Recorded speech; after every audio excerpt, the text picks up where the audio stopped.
Hello everybody, welcome to our channel our health and wellness. So today we are going to discuss about solar system for class 4 science.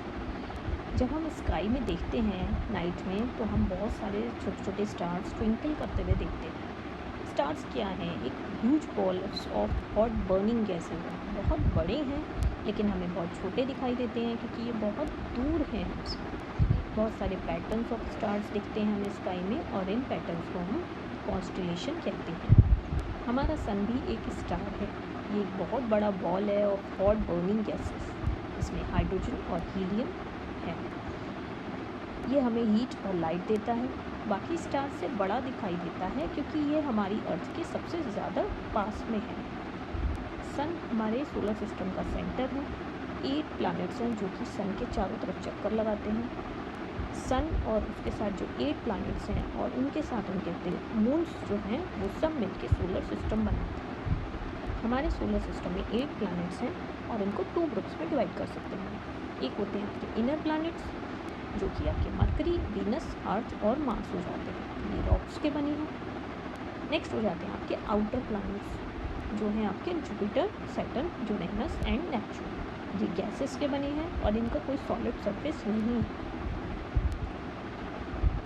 एक planet पहले था Pluto जो अभी भी है, but उसको dwarf planet या फिर प्लूटोइड भी हम कहते हैं।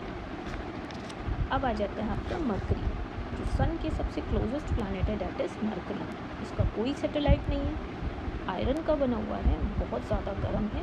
दिन में बहुत ज़्यादा गर्म हो जाता है और बिल्कुल फ्रीज़ हो जाता है नाइट में। और इसके सरफेस में बहुत सारे क्रेटर्स हैं यानी गड्ढे हैं। नेक्स्ट आ जाता है आपका वीनस। सन का जो मरकरी के बाद प्लैनेट आ जाता है दैट इज़ वीनस, यानी सेकंड प्लैनेट है सन का।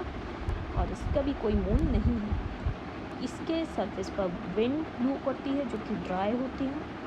कुछ जगह वोल्केनोज भी हैं। सोलर सिस्टम का हॉटेस्ट प्लैनेट में से गिना जाता है और हम इसको रात में स्काई में देख भी सकते हैं। मून के बाद जो सबसे ज़्यादा चमकता है दैट इज़ वीनस। नेक्स्ट आ जाता है अर्थ जिस पर हम रहते हैं। Third planet from the sun है और सन के चारों तरफ ऑर्बिट में चक्कर लगाती है। लगभग 365 1/4 डेज़, मतलब 365 डेज़ 6 आवर्स लेती है सन का एक चक्कर लगाने में।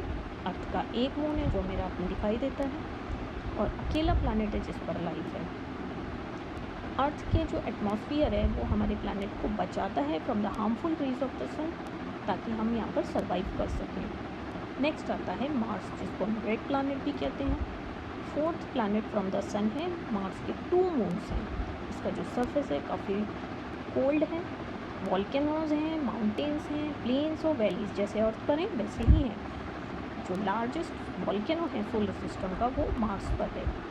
स्पेसक्राफ्ट अर्थ से लैंड कर चुके हैं मार्स पर।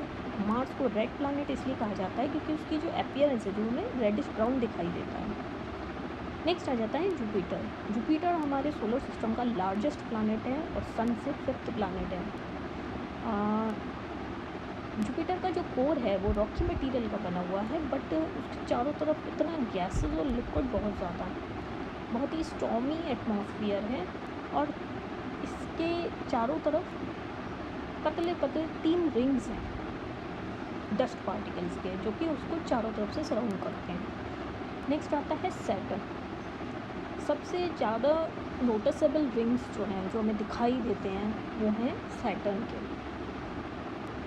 हालांकि जितने भी आउटर प्लैनेट्स हैं सबके पास रिंग्स हैं, लेकिन सैटर्न के रिंग्स सबसे ज़्यादा दिखाई देते हैं। एक सन का एक चक्कर लगाने में लगभग 30 साल लगा देता है और सन से 6th प्लैनेट है। नेक्स्ट आता है यूरेनस। यूरेनस पहला प्लैनेट है जो कि टेलीस्कोप से डिस्कवर किया हुआ था और जिन्होंने इसको डिस्कवर किया था उनका नाम था विलियम हर्शल इन 1781। 7th प्लैनेट है सन का। इसके पास भी 10 रिंग्स हैं। थर्ड लार्जेस्ट प्लैनेट है और सोलर सिस्टम का सबसे कोल्डेस्ट प्लैनेट है। नेक्स्ट आ जाता है नेपच्यून। लास्ट आउटर प्लैनेट है सोलर सिस्टम का। ब्लू कलर का दिखाई देता है और इसकी जो विंड है, इस पर जो विंड ब्लो करती है वो हर प्लैनेट से ज़्यादा, मतलब सबसे ज़्यादा फास्टेस्ट जो विंड ब्लो करती है वो नेपच्यून पर ही ब्लो करती है। 8th planet from the sun है और 4th लार्जेस्ट प्लैनेट है। इसके पास भी 4 रिंग्स हैं।